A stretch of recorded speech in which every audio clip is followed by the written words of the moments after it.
Em lockdown. Em lockdown. Em lockdown. Lockdown. Em lockdown. Lockdown. Do lockdown. Você certamente já ouviu essa palavra diversas vezes nos últimos meses. Mas você sabe exatamente o que essa medida representa? Nós fizemos este vídeo para entender o que é um lockdown. Antes mesmo de o novo coronavírus desembarcar no Brasil, em março de 2020, países que enfrentavam a crescente crise sanitária já defendiam e adotavam bloqueios rígidos de serviços e atividades comerciais. Existe uma diferença entre lockdown, isolamento e quarentena. Segundo o dicionário de Cambridge, lockdown é uma situação na qual pessoas são impedidas de circular livremente em uma área devido a uma emergência.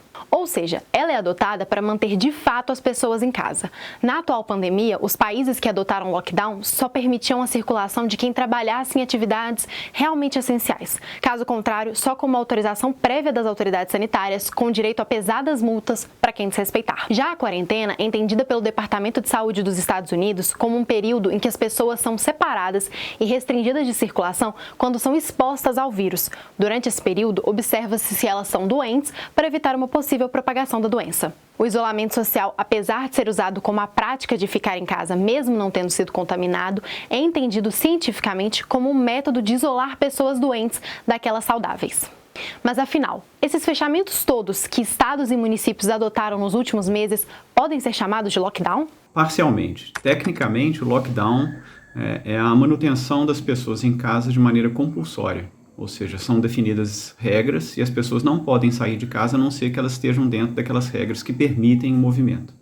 No Brasil, a gente não tem o lockdown compulsório. A gente tem algumas ações que são semelhantes, como, por exemplo, o estabelecimento de toques de recolher. Então, de determinada hora a determinada hora é proibido a movimentação sem uma justificativa aceitável.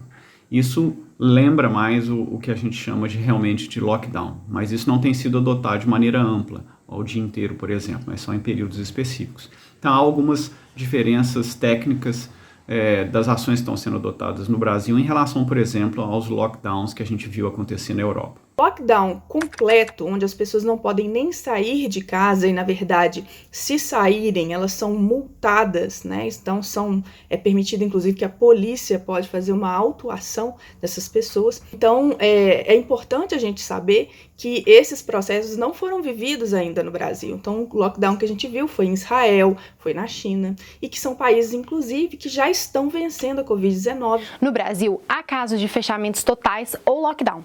O primeiro estado a adotá-lo foi o Maranhão, em maio de 2020. Apenas serviços considerados essenciais podiam funcionar, mas a população foi autorizada a sair para comprar alimentos, remédios ou buscar auxílio médico. No começo de 2021, o município de Araraquara, no interior de São Paulo, também impôs um lockdown, no qual a circulação de pessoas só foi autorizada para trabalhar nas atividades essenciais ou buscar atendimento médico. Em 21 de fevereiro, a cidade fechou os serviços essenciais, suspendeu a circulação do transporte público e montou blitz nas ruas para impedir as pessoas de saírem de casa. A cidade estava à beira do colapso no sistema de saúde. Um mês depois da adoção das medidas, o município registrou queda de 50% no número de casos e diminuição de 39% na média semanal de mortes por Covid-19.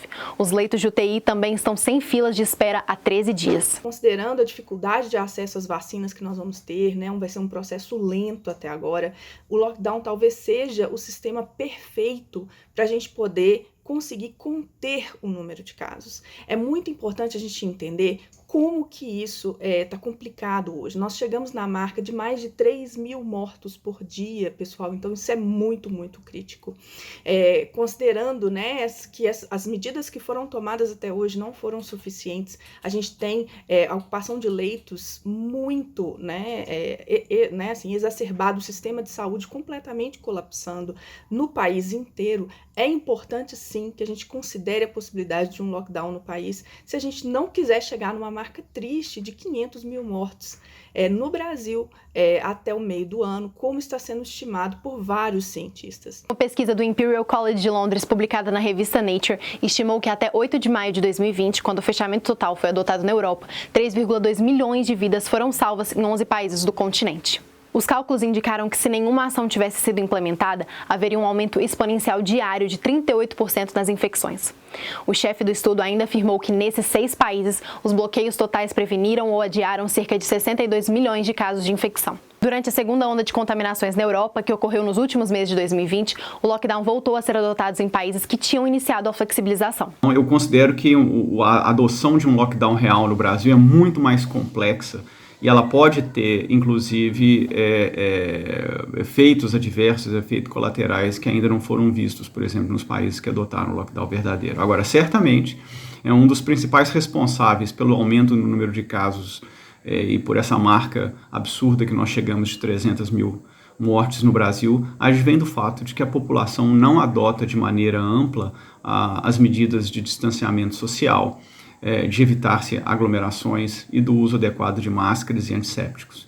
Então, alguma coisa nesse sentido precisa ser feita. Há várias explicações para isso, inclusive a falta de liderança central do governo, a falta de exemplo do governo, a falta de uma política clara em relação à condução da pandemia, da epidemia brasileira. A linha do tempo do coronavírus em 2020, na maioria dos países europeus, ocorreu assim. Os casos aumentaram exponencialmente em março, fazendo os governos adotarem fechamentos totais em abril. Voltaram ao patamar pré-pandemia em maio e junho. Após o relaxamento das medidas ao longo do verão europeu, os casos explodiram em outubro. Com isso, os países tiveram de adotar novamente lockdowns em novembro, esperando conter a pandemia até o Natal. Os níveis diminuíram e houve uma abertura parcial para as compras das festas de fim de ano. Em janeiro, com o surgimento de variantes do SARS-CoV-2 como a detectada no Reino Unido, os casos subiram novamente. Novos fechamentos e o avanço da vacinação aliviaram, mas não descartaram novos bloqueios em alguns países. Foi o caso de grande parte da Itália, incluindo as cidades de Roma e Milão, que entraram novamente em lockdown. Na Espanha, todas as regiões, exceto Madrid, decidiram restringir as viagens durante o feriado da Páscoa. E na Alemanha, Berlim interrompeu a flexibilização de restrições. Evitar o principal problema dos números elevados, que é o que nós estamos observando agora, que é o colapso dos sistemas público e suplementar de saúde, a gente teria que adotar regras rígidas por pelo menos um mês e meio, para que esses números pudessem se tornar menores, mais manejáveis, mais maleáveis, mais capazes de desafogar o sistema público suplementar de saúde. Aí, a partir desse desafogamento, a gente poderia começar a desrestringir, a liberar um pouco mais a mobilidade das pessoas, mas sem descuidar daquelas 3 regras básicas de distanciamento social, evitar-se aglomerações e uso correto de antissépticos e máscaras, porque é exatamente a não observância desses fatores que levam aos números que nós estamos vivendo e a necessidade de se fazer algo semelhante a um lockdown. Os especialistas são unânimes em dizer que a estratégia de lockdown não pode ser banalizada e a preferência é que ela seja coordenada pelo governo federal. Enquanto os casos de Covid-19 estão aumentando, cuide-se. Se possível, pratique o distanciamento social, fique em casa, use máscara e lave bem as mãos. Para mais vídeos como este, acesse nosso canal.